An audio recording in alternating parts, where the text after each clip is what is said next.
Assalamualaikum warahmatullahi wabarakatuh. Adik-adik sekalian, bagaimana kabarnya semua? Saya harap semuanya baik-baik saja ya.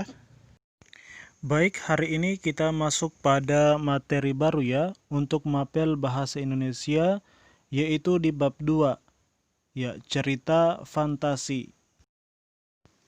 Oke, adik-adik sekalian, jadi yang akan kita pelajari hari ini adalah apakah cerita fantasi itu, bagaimanakah ciri-cirinya, adakah jenis-jenis cerita fantasi, unsur-unsur pembangun cerita fantasi. Ya, jadi ada 4 materi yang akan kita pelajari hari ini ya.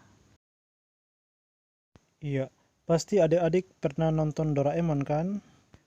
Begitu pula film Naruto, pasti adik-adik juga sudah menontonnya kan? Iya, jadi kedua anime tersebut, Doraemon dan Naruto adalah merupakan contoh dari cerita fantasi. Jadi, apakah cerita fantasi itu?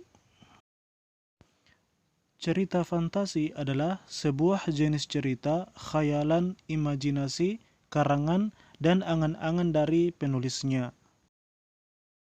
Ya baik, sekarang kita masuk pada ciri-ciri umum cerita fantasi. Ya, ada beberapa ciri umum ya dari cerita fantasi itu. Yang pertama, ada keajaiban atau keanehan atau kemisteriusan. Kedua, ide cerita terbuka terhadap daya hayal penulis, tidak dibatasi oleh realitas atau kehidupan nyata dengan tema cerita magic dan supranatural. Yang ketiga, menggunakan berbagai latar, yaitu lintas ruang dan waktu. Kemudian yang keempat, tokoh unik. Maksudnya, tokohnya memiliki kesaktian. Kelima, bersifat fiksi, yaitu cerita fantasi bersifat fiktif. Maksudnya adalah bukan kejadian nyata. Dan yang keenam atau yang terakhir adalah bahasa yang digunakan variatif, ekspresif, dan menggunakan ragam percakapan, bukan percakapan atau bahasa formal. Ya baik, selanjutnya adalah cerita fantasi atau jenis cerita fantasi. Jadi ada 2 jenis cerita fantasi ya. Poin yang pertama, berdasarkan kesesuaiannya dalam kehidupan nyata. Untuk poin yang pertama ini terdiri dari 2 bagian. Yang pertama, cerita fantasi total, yaitu semua yang terdapat pada cerita tidak terjadi dalam dunia nyata. Kemudian yang kedua dari poin yang pertama ini adalah cerita fantasi irisan atau yaitu menggunakan nama-nama, nama tempat, atau peristiwa pernah terjadi pada dunia nyata. Dan poin yang kedua dari jenis cerita fantasi adalah berdasarkan latar cerita.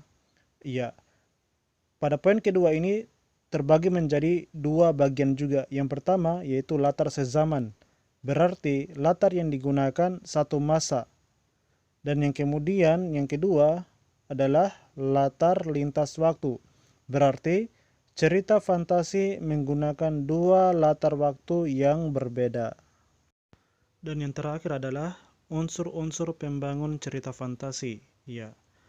Pertama, tema merupakan gagasan pokok yang mendasari cerita. Kedua, alur adalah rangkaian peristiwa dalam cerita yang terbentuk oleh hubungan sebab akibat.